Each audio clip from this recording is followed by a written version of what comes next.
Hey friends, for this week's tutorial video, we're going to look at hopping from our forearms to our hands. But we'll start small and we'll work our way up. So let's get started in downward facing dog. Planting your hands shoulder width apart, lift your hips up high. Feel free to bend into your knees or straighten the legs and work the heels towards the floor.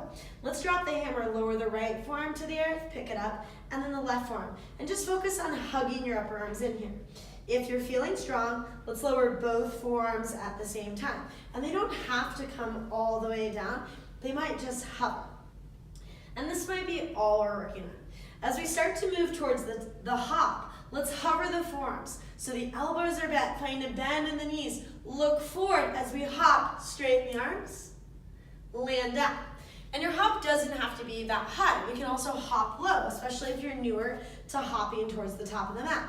Find a bend in the elbows, hug the upper arms in so the forearms hover off the mat, bend into your knees. As you hop, straighten your arms. And that's it. Okay, if we want to kick it up a little bit more, we'll come back to that idea of hopping towards a cannonball or a tuck handstand from our shins, which we were working on a couple weeks ago.